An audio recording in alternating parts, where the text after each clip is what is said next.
just so that he can like come and shank me. So I heard what you said. What's up, guys? Oh man, it has been a long week. A very long week. It's been an exciting week. No, it hasn't. I got like food poisoning on Wednesday. I feel horrible. Oh, that was exciting. That's why my eyes are all like bloodshot right here. Or pores. You looked good to me. I didn't notice. No, it looks horrible. Well. You just obviously don't know my face well enough then, because everybody else has been saying one. Did you get in a fight? Seriously? Yeah. That's what Sam thought. You look fine to me. No. Are you feeling better now? Yeah. I felt immediately better after I pulled over the vehicle and... You puke enough. Yeah, exactly. It goes away. That's how everybody gets over food poisoning. Yeah. Just get it out of your body. Just get it out of your system. I'm totally a doctor. Are you? Where's your doctor shirt? Yeah. I forgot my doctor shirt. That's all it takes is a doctor shirt. What's up, guys? Welcome back to the Not So Round Table. First week without Roger. Ryan's behind the camera. Hi! Hey, Ryan. Yep. Yep, we're going to miss that little guy.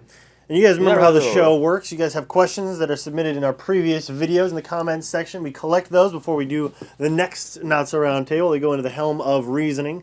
And then George and I and a possible guest do our best to... Yeah, what guest do you guys want to see back on the show?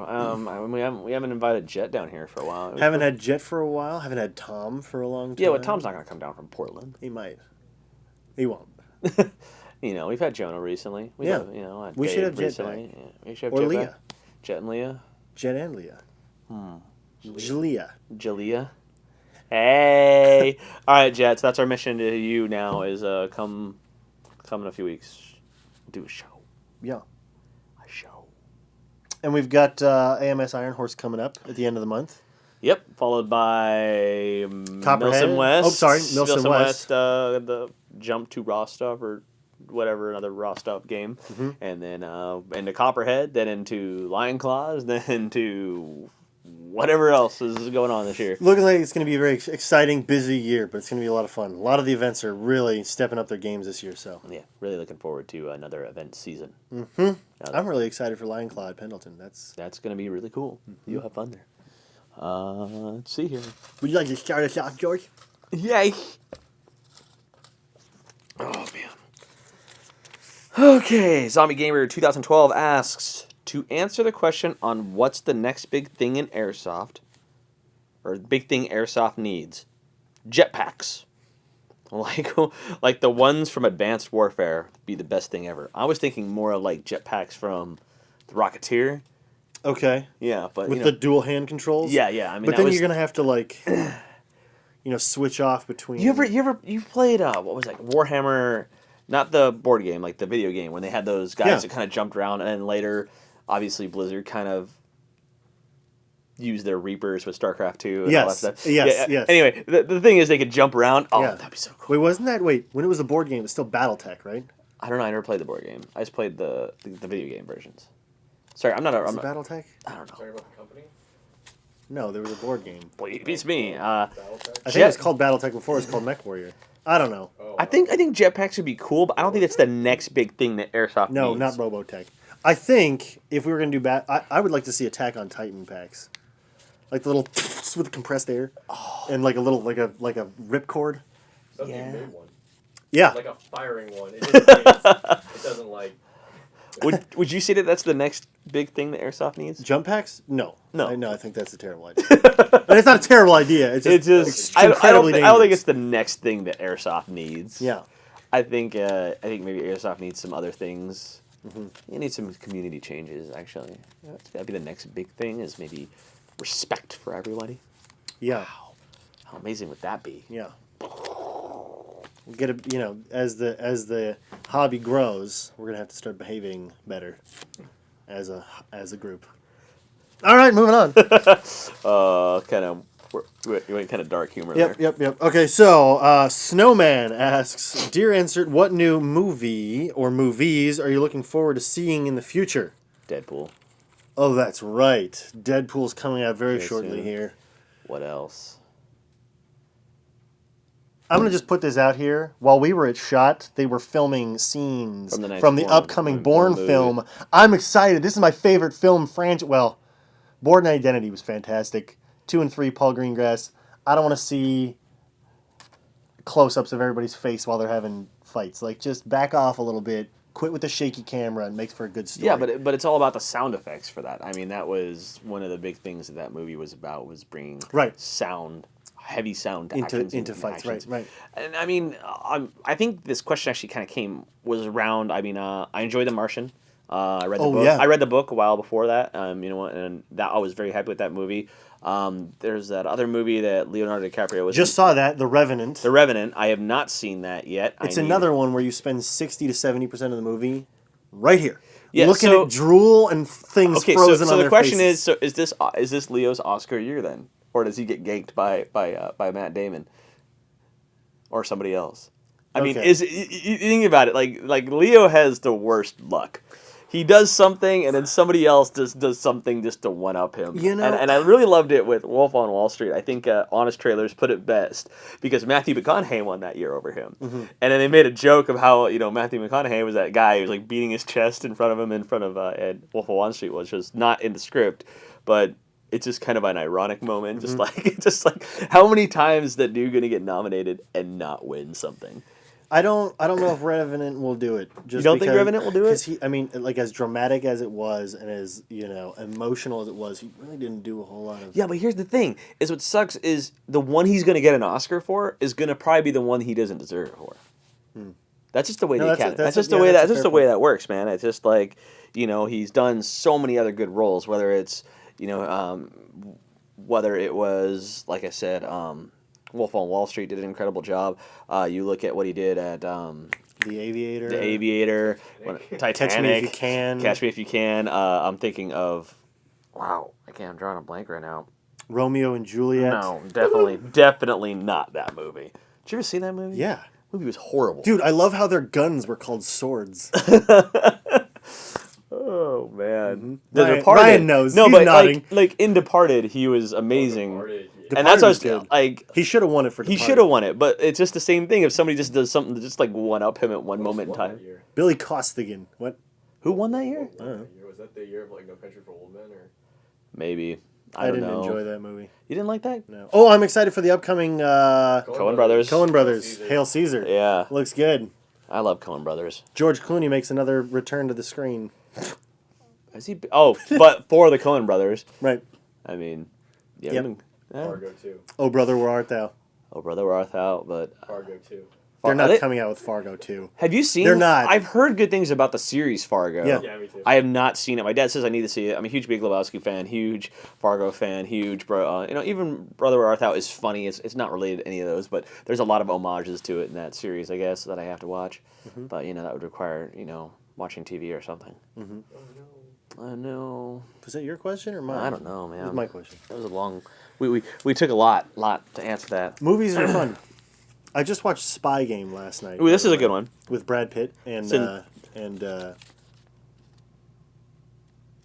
Robert Redford. You seen that movie? No. Spy Game? Spy Game. Never saw that. Wait, that was the one that was the he was Russian. Trying to rescue the woman. Yeah. I have not right seen. right during the Cold War. Yeah. Fantastic. Really? Yes. Okay, your version of Fantastic or my version? No, of Fantastic? Okay, so there's a scene in Shooter when when Mark Wahlberg is like on this bluff with his spotter, and they're shooting down at like this trail of that imagery and that scene where he's trying to take out somebody, and then there's a helicopter in the way. Was it like a direct like that was it was Spy Game. Anyway. Justin Erb asks, hey, insert, old or new James Bond? This is a tough one. What does that mean, though? Like, what do you prefer, the old James Bond, plural, I guess, okay. Or, I think he means, like, campy James Bond that was, like, it was a little bit ridiculous and you enjoyed it because it was a little ridiculous, and versus, like, the new gritty action serious James Bond. Is that okay? Well, the serious James Bond, I think we can all, since you mentioned the Bourne Identity series, right? Obviously, they changed their whole direction after that trilogy, and you know, Daniel Craig does an okay James Bond. I think the guy is very talented. I think he looks like he could be James Bond. Okay. However, I enjoy the old campy right. James Bond a little bit more.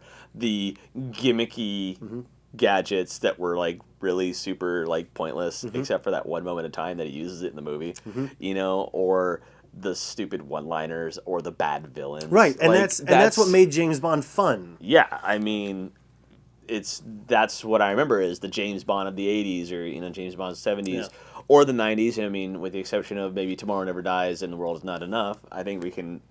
Okay, like Pierce Brosnan only did a good one good James Bond, and that's GoldenEye. Right, and and that's my problem with it is Pierce Brosnan for me was the right James Bond at the wrong time. Yes. He was supposed to be James Bond far before that, but because of the whole Remington Steele thing, he didn't get to be James Bond when he needed to be James Bond. Yeah. And instead, got one good movie, and then the rest of them sucked. Yeah, no, I mean, Tomorrow Never Dies, and, like, The World Is Not Enough was probably one of the better ones, but Tomorrow Never Dies was horrible. There's just so many bad ones. It was some of them really bad. So I think we both agree, older James Bond. Yes, and probably, what would be your favorite James Bond? Sean Connery. Honestly, Connery is a good James Bond, but, I mean... I think it depends on the generation. Yeah, it really does. Just whoever you grew up I mean, I'd say that mine was probably Moonraker, with GoldenEye being a close second. I was gonna say I think GoldenEye is my favorite. And so I far. I enjoyed Moonraker just because it was just very campy and cheesy, and you know, I don't know, that's the way I'm gonna word it. Mm-hmm. And I like space. I'm wearing the shirt today to kind of, so maybe that's why I like that one a little bit more. Mm-hmm. I mean, what do you think? Oh, what was yours? GoldenEye You're was saying my GoldenEye? favorite. What would be your second? I'm just out of curiosity. We're only plugging GoldenEye in this episode. Okay, sorry. Second favorite. You could say a new one. No, like that's the thing. I'm trying to think of like the old ones. Describe it. I think what is the name of it?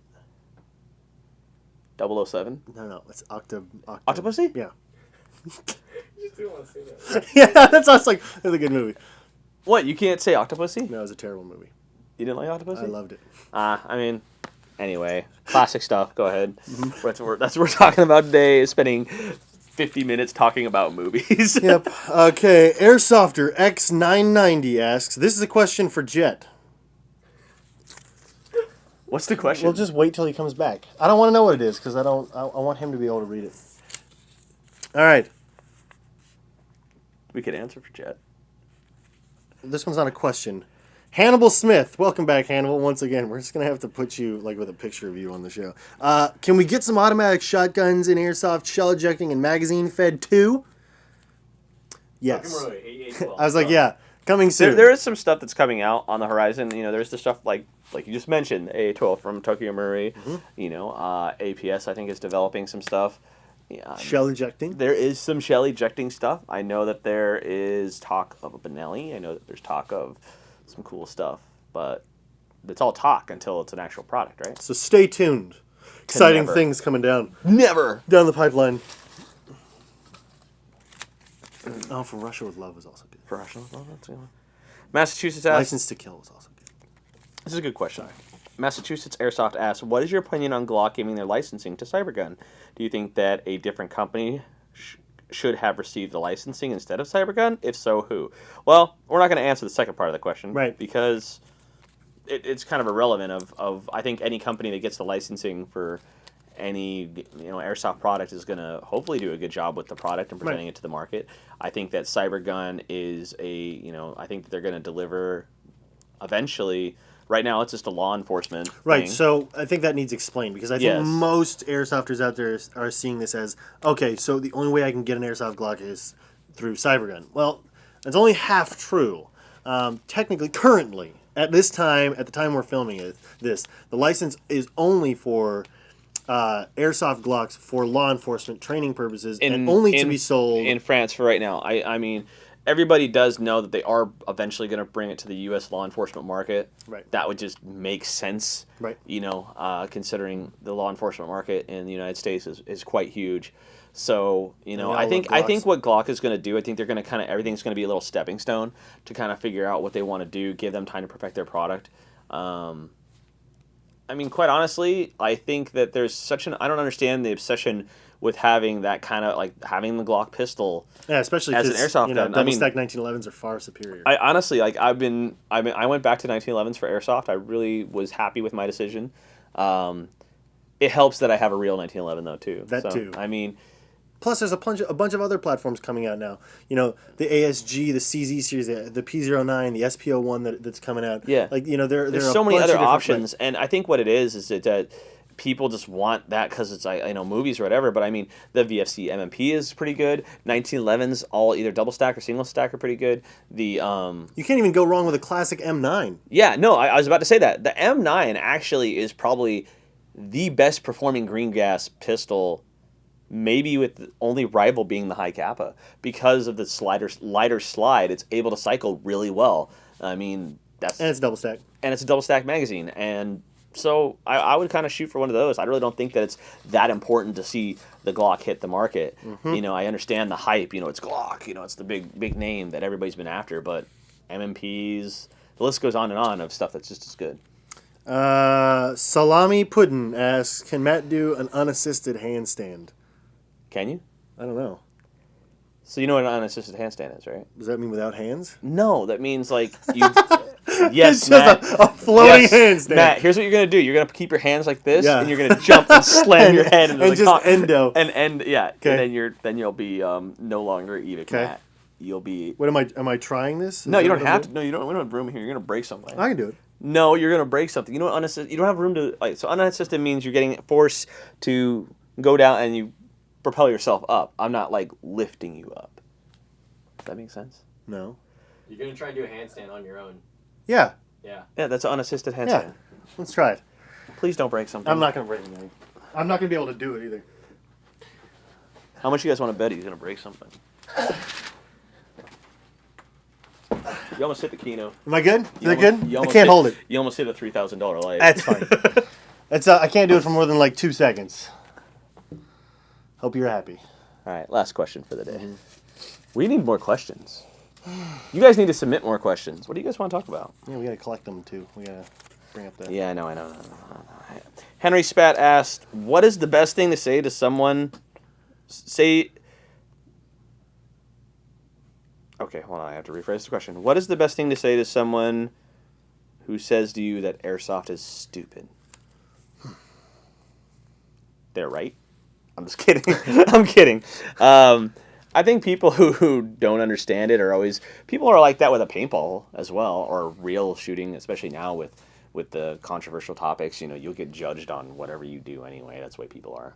They judge you if you do this or you do that. Mm-hmm. So everybody's all hypocrites. Dude, odds are the people who are saying that it's stupid either A, haven't played, or have gone once and hated their experience because they didn't go with people who were having fun. Mm-hmm. And the reality is, if they want to say that it sucks or that it's stupid, fine. We don't need them to be playing airsoft with us anyway. What about the side of like the paintball side of some paintballers look down upon airsoft, calling it what have you? You know, like whatever. Yeah. You've been doing this for a while. What do you think about that? That's cool. I mean, look, man, go play paintball then. You can. It's however you want to think about airsoft. You want to say it's stupid. Have at it. Go buy your paintballs and shoot paintballs at each other. That's great. You're not making me feel any worse about the sport that I love to play. Here's how I feel about it. I feel that airsoft fills the need that everybody wanted in paintball who were into big events or big games where you're doing lots of things together because it's not really about, and I think paintball settles the argument of competitive shooting sports, because if you've ever participated or watched competitive paintball, it is really impressive. Like everybody who participates is an athlete. Right. Okay. Like legitimately requires skill, talent, and that fitness, everything like that. I'd say that right there is where paintball needs to kind of stay in that shell and own it. And airsoft needs to own the other side of it, which is the big scale or the more community-based stuff. I mean, that's not to say that paintball can't have that, but I mean, I've seen videos of like giant paintball operations. And yeah, like the D-Day thing. Yeah, like it's thousands of people. I just feel like it would be more fun with airsoft than it would be with paintball, and then vice versa. I've seen the competitive thing with airsoft. I think paintball would be more of a competitive thing to be interested in. Fair enough. I don't know. I'm not bashing anything. No. That's a good opinion. Yeah, We can do one more question. Okay. I answer. Is that me? Is that me? All right. Here we go. Last question. If it's the jet question, we Here answer. Here comes. For him. Here it comes. What? Makes no sense. HJLMARTV. Hjalmar? Is that right? Hjalmar? Dear Answer. Answer? I think maybe they meant insert. Oh. Hey, Answer. Do you think an OD green plate carrier will fit well with a multicam uniform? You used to have an OD7 Yeah. style chest rig that you never looked bad with multicam. You know, the great thing about multicam is it's designed to blend in with everything. So whether you've chosen a Coyote Brown loadout or a black one or OD green or Ranger or whatever color. I don't think it goes well with black. Everything goes with black.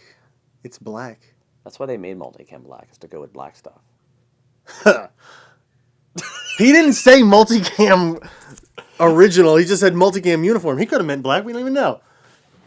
Multicam goes with everything, and everything goes with multicam. If you want to walk an OD plate carrier, do it. Own it. Strut around like Matt. Do you want to show him the gear strut that you have? Do I have a gear strut? I don't know. I just think it's my modeling, like, gentleman. Look at this, guys. I'm an airsofter. What's up? What's up? What's up? Blue steel. Blue steel? No.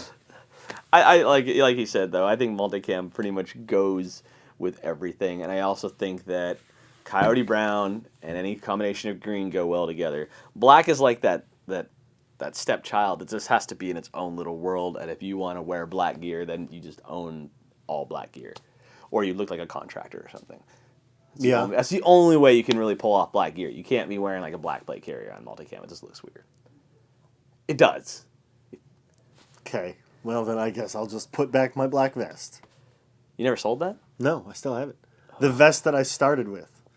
It's a garter Cyrus. It's like the $200 Cyrus that they used to sell. 1,000 denier Cordura. Weighs like 15 pounds on its own without anything in it. Yeah. It's ridiculous. Yeah. The fact that anybody ever had to wear those things. Still have my Tag Force bandana on it. Anyway, anything you want to say? Nope, that's it. To our fans? No insert next week. We'll be back after I get back from vacation, or unless they do an insert without me. I don't know. We'll see. We'll find out. It's a surprise. May or may not see you guys next week. And I don't have anything else to say. All right. Well, thanks, guys, once again for tuning in to the Not So Round Table. Any future questions you have, please submit them to the Helm of Reasoning by commenting in the comment section down below. And let's keep the conversation going. If you got an answer to somebody's question that may have been answered, feel free to comment below, and we will see you next time.